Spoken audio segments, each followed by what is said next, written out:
అండి, welcome to నవల హృదయం. ఈరోజు వీడియోలో వసంత శిశిరం నావెల్ నెక్స్ట్ పార్ట్ చూసేద్దాం. కథలోకి వెళ్ళిపోదాం రండి. తను ఇచ్చిన ఆర్డర్ను డెలివరీ తీసుకోవడానికి బొటిక్కు వెళ్లిన శిశిరకు సౌమ్య కనిపిస్తుంది. శిశిర కావాలని ప్రత్యేకించి చేయించుకున్న వస్తువును తాను పొందాలని అక్కడి సేల్స్ ఇన్ఛార్జిను ప్రలోభపెట్టి శిశిరను అవమానించే ప్రయత్నం చేస్తుంది సౌమ్య. ఇన్ఛార్జి కేకలు పెట్టడంతో లోపలికి వచ్చిన సెక్యూరిటీ శిశిర దగ్గరకు వెళ్లి ఆమెను పట్టుకోబోయారు. ముట్టుకుంటే మర్యాదగా ఉండదు, మీ మేలు కోరి చెబుతున్నాను, ఇదే చివరి హెచ్చరిక, మీ ఈ పిచ్చి ప్రయత్నం మానుకోకపోతే అంటూ బెదిరిస్తున్న శిశిర దగ్గరకు చిరాకుగా వచ్చి నిలబడ్డాడు ఇన్ఛార్జ్. అదే సమయంలో రిసెప్షనిస్టు తమ బొటిక్ మేనేజర్ గదికి వెళ్ళింది. కంగారుగా అతనితో విషయం చెప్పాలని చూడగా ఫోన్ మాట్లాడుతున్న అతడు చెయ్యి అడ్డుగా పెట్టి ఆమెను ఆపాడు. ఎస్ మ్యామ్, సారీ మ్యామ్, నేను ఇప్పుడే చెక్ చేస్తాను, 5 నిమిషాల్లో మీకు అప్డేట్ ఇస్తాను అంటూ కాల్ కట్ చేశాడు మేనేజర్. చేస్తూనే, నీకు నిన్న చెప్పిన విషయం ఏం చేశావు? ఒక్క పని కూడా చేయలేవా? ఉదయం 10 గంటలకు డెలివరీ ఇవ్వమంటే ఇవ్వకుండా ఇంకా ఏం చేస్తున్నావు? కయ్యమన్నాడు. సారీ సార్, అంతా ఇన్ఛార్జ్ గారి వల్లనే జరిగింది, దయచేసి మీరు బయటకు రండి, ఆయన ఆ ఆర్డర్ని వేరే ఎవరికో అమ్మే ప్రయత్నం చేస్తున్నారు. రిసెప్షనిస్టు చెబుతున్నంతలోనే హడావిడిగా లేచి బయటకు నడిచాడు మేనేజర్. అలా ఎలా చేస్తాడు అడిగిన మేనేజర్కు, నేను చెబుతూనే ఉన్నా వినలేదు సార్, అసలు ఏం జరిగిందంటే అంటూ గబగబా వారు బయటకు వెళ్లేలోపు పరిస్థితిని పూర్తిగా వివరించింది. సరిగ్గా వారు వెళ్లే సమయానికి ఇన్ఛార్జ్, ఏంటి బెదిరిస్తున్నావు? నీ బెదిరింపులకు ఎవ్వరూ భయపడరిక్కడ, ఇప్పుడే నిన్ను నా చేతులతో మెడపట్టి బయటకు గెంటుతాను, ఏం చేస్తావో చూస్తా అంటూ శిశిర భుజంపై చెయ్యి వేయబోయాడు. మరుక్షణం అతని ప్రమేయం లేకుండానే గిర్రున తిరిగి చెంపపై చెయ్యి వేసుకొని నిలబడ్డాడు. మొదట ఇన్ఛార్జ్ చేయబోతున్న పనికి కంగారు పడుతూ అప్రమత్తమైన శిశిర కూడా మరుక్షణం జరిగింది చూసి ఊరట పొందింది. ఏం జరిగిందో అర్థం కాక చుట్టూ చూసిన ఇన్ఛార్జ్కి కోపంగా తననే చూస్తూ కనిపించాడు మేనేజర్. ఇన్ఛార్జ్ శిశిరపై చెయ్యి వేయడం చూసిన మేనేజర్ ఇన్ఛార్జిను పక్కకు లాగి గూబ పగిలేలా కొట్టాడు. అది అర్థం చేసుకున్న ఇన్ఛార్జ్ మేనేజర్ను అక్కడికి తీసుకువచ్చిన రిసెప్షనిస్టు వంక పళ్ళు కొరుకుతూ చూశాడు. గీత ముందుకొచ్చి, అతన్ని ఎందుకు కొడుతున్నారు మీరు? తను సౌమ్య వర్మ, మీ బొటిక్కి రెగ్యులర్ కస్టమర్, అలాంటి అమ్మాయిని కాదని ఎవరో దారిన పోయే మనిషికి ప్రయారిటీ ఇస్తారా మీరు? అది కూడా ఒక ఫేక్ ఇన్వాయిస్ చూసి అంది. మేనేజర్ మర్యాదగా శిశిరను ఇన్వాయిస్ చూపించమనగా శిశిర తన ఫోన్లో ఫోటో తెరిచి అతడికి అందించింది. దాన్ని జాగ్రత్తగా పరిశీలించిన మేనేజర్ మర్యాదగా ఫోన్ను శిశిరకు తిరిగి ఇస్తూ, మా వల్ల జరిగిన తప్పుకు మేము మనస్ఫూర్తిగా క్షమాపణలు కోరుతున్నాం మేడం. ఫౌండర్ నిన్ననే నాకు అన్ని వివరాలు చెప్పారు, వెంటనే నేను ఈ సమస్యను పరిష్కరిస్తాను, దయచేసి కాస్త ఓపిక పట్టండి ప్లీజ్ అన్నాడు. శిశిర సరే అంటూ తల ఊపగా మేనేజర్ రిసెప్షనిస్టుకు సైగ చేసి కౌంటర్ దగ్గరకు వెళ్లాడు. సౌమ్య షాక్లో చూస్తూ ఉంటే గీత, సౌమ్య మీకు 2 డబ్బు కడుతుంది, ఆ అమ్మాయి దగ్గర అంత డబ్బు కూడా ఉండదు, ఎలా డబ్బు కడుతుంది అనుకుంటున్నారు? ఒక ఫేక్ ఇన్వాయిస్ని చూసి మోసపోకండి అని మరోసారి చెప్పింది. మేనేజర్ సౌమ్య చేతిలోని బాక్సులు తీసుకొని, ఇన్ఫాక్ట్ లాక్కొని రిసెప్షనిస్టుకు ఇస్తూ, ఆ ఇన్వాయిస్ ఫేక్ అని మీకెవరు చెప్పారు? స్వయంగా మా ఫౌండర్ సంతకం చేసిన ఇన్వాయిస్ అది, అంతేకాకుండా సేమ్ ఫోటో నా దగ్గర కూడా ఉంది, స్వయంగా మా ఓనర్ నాకు పంపించారు, అలాగే ఈ ఆర్డర్కి డబ్బు మొత్తం ముందే కట్టేశారు. గొప్ప కుటుంబాలకు పిల్లలం అని చెప్పుకోవడం కాదు, గొప్పగా ఎలా నడుచుకోవాలో ప్రయత్నించండి, మీ వల్ల కొంచెంలో మా అందరి ఉద్యోగాలు పోయి జీవితాలు రోడ్డున పడేవి, మర్యాదగా ఇక్కడి నుంచి వెళ్ళిపోండి గట్టిగా చెప్పాడు. మీరు వెళ్ళమంటోంది ఎవరినో తెలుసా అన్న గీతకు, ఎవరైనా సరే మాకు అనవసరం, మాకంటూ కొన్ని నియమాలున్నాయి, వాటిని నిజాయితీగా పాటించడమే మా పని అని సమాధానమిచ్చాడు మేనేజర్. ఇన్ఛార్జ్ బిక్కముఖం వేసి ఒక పక్కన నిలబడ్డాడు. సౌమ్య తగ్గి మేనేజర్తో, నాకు అచ్చు అలాంటిదే ఒక సెట్ కావాలి, అది కూడా ఇప్పుడే అది తీసుకొని నేను ఇక్కడి నుంచి వెళ్ళిపోతాను అని చెప్పింది. అందుకు అతడు కూడా సౌమ్యంగా, సారీ మేడం, ఇలాంటి డిజైన్స్ మా బొటిక్ వాళ్ళు చేయడం చాలా అరుదు. ఆ మేడం డిజైన్ అలాగే ప్లాన్ను తనే ఇచ్చి చేయించుకున్నారు. ఇదొక్కటే పీస్ ఉంది. బహుశా ఆవిడకు మా ఫౌండర్తో పరిచయం ఉంది కావచ్చు. లేదంటే ఇటువంటి కష్టతరమైన పనిని మా బొటిక్ తరపున ఎవ్వరూ ఒప్పుకోము. మా మేడం స్వయంగా ఫోన్ చేసి ఈ ఆర్డర్ కస్టమర్కి అందే విధంగా పర్సనల్ కేర్ తీసుకోమని చెప్పారు అని వివరించాడు. అలాగే గీత వంక చూస్తూ, కొన్నిసార్లు మనుషులు పైకి సాధారణంగా కనిపించినప్పటికీ వాళ్ళ టాలెంట్ సమయం వచ్చినప్పుడు మాత్రమే బయటపడుతుంది. కాబట్టి ఇంకెప్పుడు ఎవ్వరిని తక్కువ అంచనా వేయకండి. ఈ సంఘటన మా బొటిక్లో జరిగింది కాబట్టి నేను మీకు ఈ విధంగా చెప్తున్నాను. నేను సమయానికి స్పందించగలిగి జరగబోయే అనర్థాన్ని ఆపాను కాబట్టి సరిపోయింది. లేదంటే ఇవాళ ఏం జరిగుండేదో అన్నాడు సూటిగా. అదంతా విన్న సౌమ్యకు తాను సుశీల ముందు ఓడిపోయాను అన్న భావం మొదలైంది.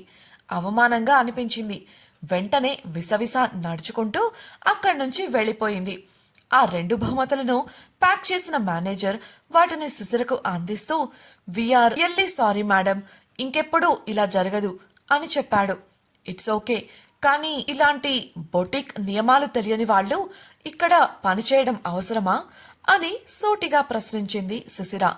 ఆ మాటకు ఇన్ఛార్జ్ గతుక్కుమనగా మేనేజర్ అతని వంక కోపంగా చూసి, డోంట్ వరీ మేడం, అతని ఉద్యోగం ఊడి 5 నిమిషాలవుతోంది, తెలియక ఇంకా ఇక్కడే ఉన్నాడు అంటూనే సెక్యూరిటీని పిలిచాడు. ఇంకొక 15 నిమిషాల్లో ఇతని లెక్క సెటిల్ చేసి బయటకు పంపండి చెప్పి సుశీలతో, ఇక నేను మేడంకి కాల్ చేసి విషయం చెప్తాను మేడం, మరోసారి మా స్టాఫ్ తరపున మనస్ఫూర్తిగా క్షమాపణలు అడుగుతున్నాను అని చెప్పాడు. ఇట్స్ ఓకే, కొన్నిసార్లు పొరపాట్లు జరగడం సహజం, ఇక నేను బయలుదేరతాను చెప్పి ఒకసారి ఇన్ఛార్జి వంక చూసింది సుశీల. ఆ చూపుతో అతడికి ఆమె అంతకు ముందు ఇచ్చిన వార్నింగ్ గుర్తొచ్చింది. చేసేది లేక బాధగా తలదించుకున్నాడు. అతడిని ఉద్యోగంలోంచి తీసేంత కఠిన మనసు సహజంగా సుశీలది కాదు. కానీ అతడి ధోరణి వల్ల ఇవాళ తాను చేసుకున్న చాలా ప్రణాళికలు పాడయ్యేవి. కొంచెంలో తన కష్టమంతా సౌమ్య చేతిలో పడేది. అదే ఆమెకు అస్సలు నచ్చలేదు. అందుకే మౌనంగా బయటకు వెళ్ళిపోయింది. అలా వెళుతున్న సుశీల, నా మీద గెలిచానని చాలా సంతోషిస్తున్నట్లున్నావు అన్న సౌమ్య స్వరం వినపడి చిరాకుగా వెనక్కు తిరిగి చూసింది. సౌమ్య గీతతో కలిసి ఆమె దగ్గరకు వచ్చి నిలబడింది. సుశీల సూటిగా చూస్తుంటే, నీకు ఇంత జరిగినా బుద్ధి రాలేదు కదా, నీ స్థాయి మరచి అందలం ఎక్కాలని ప్రయత్నిస్తూనే ఉన్నావు చిరాకుగా ప్రశ్నించింది సౌమ్య. సుశీల చేతులు కట్టుకొని, నా సంగతి పక్కన పెట్టు, కానీ అసలు నీ సమస్య ఏంటి? నా మీద ఎంత అభిమానం ఉంటే మాత్రం నా వెంట, నా మనిషి వెంట, ఆఖరికి నా వస్తువుల వెంట కూడా పడుతున్నావు. నీకంటూ ఒక సొంత అభిరుచి లేదా? పక్క వాళ్ళని చూసి ఎందుకు వాళ్లవే కావాలి అని గొడవ చేస్తున్నావు? ఇంత వయసొచ్చినా ఏంటి నీ చిన్నపిల్ల చేష్టలు అడిగింది సుశీల. ఏయ్, నోటికొచ్చింది వాగకు. నీలాంటి బికారీ దానికి వసంత్ కావాలా? తన స్థాయి ఏంటో తెలుసా నీకు? నేను నీ మనిషి వెంట పడుతున్నానా? మా మధ్యకు వచ్చింది నువ్వు. నువ్వే లేకపోయి ఉంటే వసంత్ భార్య అన్న స్థానం నాదై ఉండేది. మధ్యలో వచ్చి అన్నీ చెడగొట్టావు.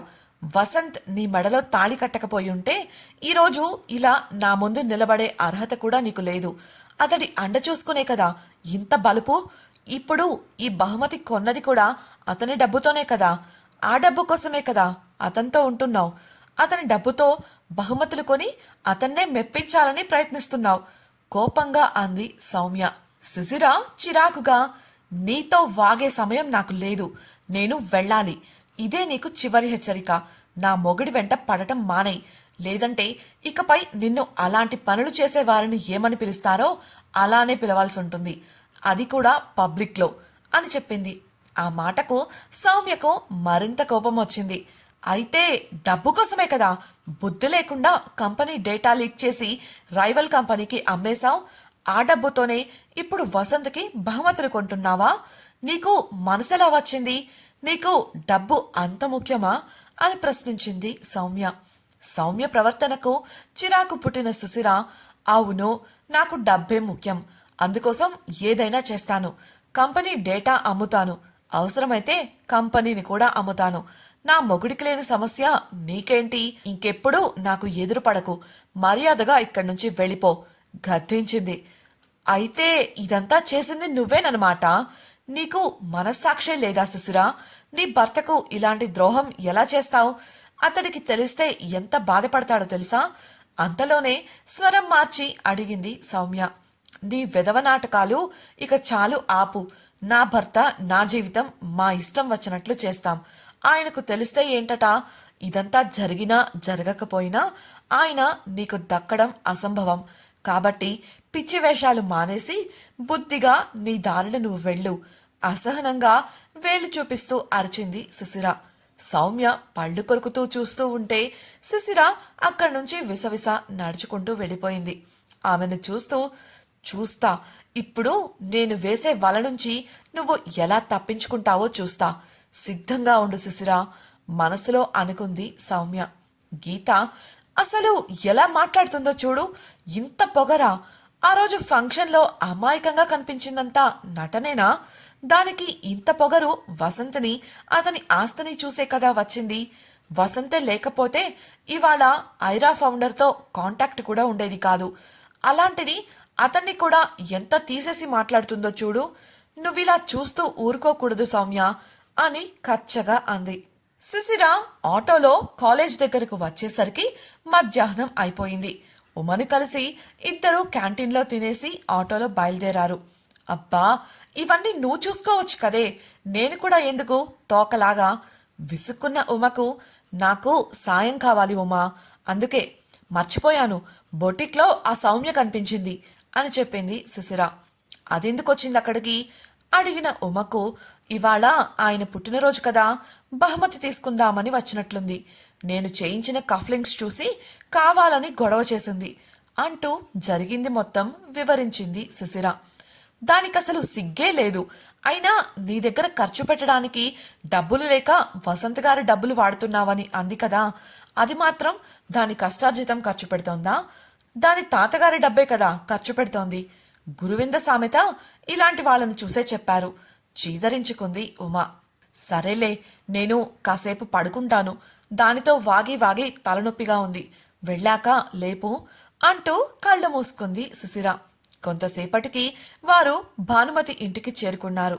అక్కడ అప్పటికే ఏర్పాట్లు ఆరంభం కాగా వారితో కలిసి వసంత్ పుట్టినరోజు వేడుకల కోసం కావలసిన ఏర్పాట్లు చేస్తూ తలమునకలయ్యారు శిశిర ఉమలు.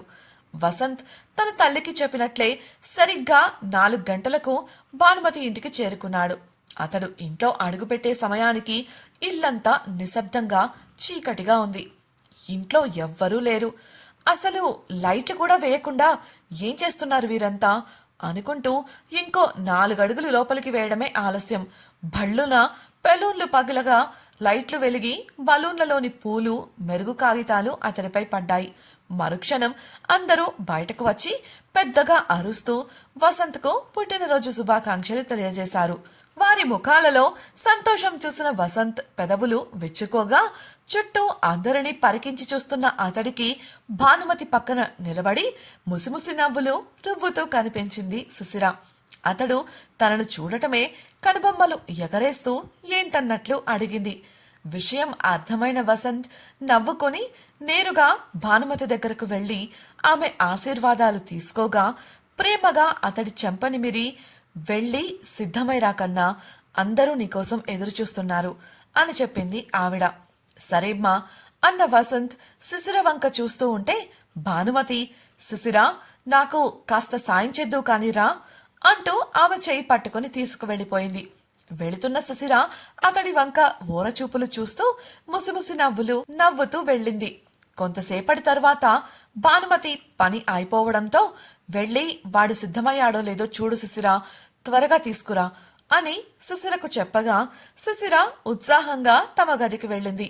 మెల్లగా తలుపులు తెరిచి లోపలికి తొంగి చూసిన ఆమెకు తాజాగా స్నానం చేసి బట్టలు వేసుకుంటూ షర్టు బటన్లు పెట్టుకుంటూ కనిపించాడు వసంత్. అద్దంలోంచి ఆమె రాకను గమనించి చూపుల బాణాలు సంధించాడు.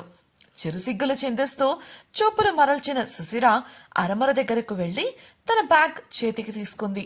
ఆలోపే ఆమెను చేరి వెనుకగా హత్తుకున్నాడు వసంత్. సుశిర సిగ్గుతో ముడుచుకుపోగా, ఇంకో అబ్బాయిని చూసుకుంటాను అన్నావు, నీకు నా అవసరం లేదు అన్నావు, ఎందుకొచ్చావే? చిరుకోపంగా అడిగాడు. సుశిర, అబ్బో మీకు ఏం తెలియదు కదా, పాపం చూడు చిన్నపిల్లాడిలా ఎలా అడుగుతున్నారో అంటూ అతడి కౌగిలిలో ఉంటూనే అతని వైపుకు తిరిగింది. మరి నేను ఇవాళ చిన్నపిల్లాడనే కదా, ఇవాడే కదా పుట్టాను, అయినా నువ్వు బాగా వేషాలు వేయడం నేర్చుకున్నావే. కోపంగా సుశిర ముక్కుపిండాడు వసంత్. అతడి చెయ్యి పట్టుకొని, మీకన్నా ఎక్స్పర్ట్ని కాదులేండి శ్రీవారు అంటూ నవ్వింది సుశిర. తన చేతులను చూసుకున్న వసంత్, ఏంటే ఇది అంటూ పరిశీలనగా చూశాడు. సుశిర, వసంత్ల జీవితాలలో ఈ సంతోషం శాశ్వతం కానుందా? వసంత్ పుట్టినరోజు వేడుకలు సజావుగా సాగుతాయా? సుశిర తన మనసులోని ప్రేమను వసంత్కు తెలియజేయనుందా? సుశిర చేతిలో పరాభవం పొందిన సౌమ్య ఊరికే ఉంటుందా? సునీత ప్లాన్ ఏంటి తెలుసుకోవాలనుకుంటున్నారా? అయితే ఛానల్ సబ్స్క్రైబ్ చేసి వసంత శిశిరం నెక్స్ట్ పార్ట్ వినేయండి. అలాగే మీకు ఈ వీడియో నచ్చినట్లయితే లైక్ చేసి మీ స్నేహితులకు షేర్ చేయండి. మీ అభిప్రాయాలను మాతో పంచుకోవడం కోసం కామెంట్ సెక్షన్లో తెలియజేయగలరు. ఇట్లు మీ నవలా హృదయం team. Thank you for listening.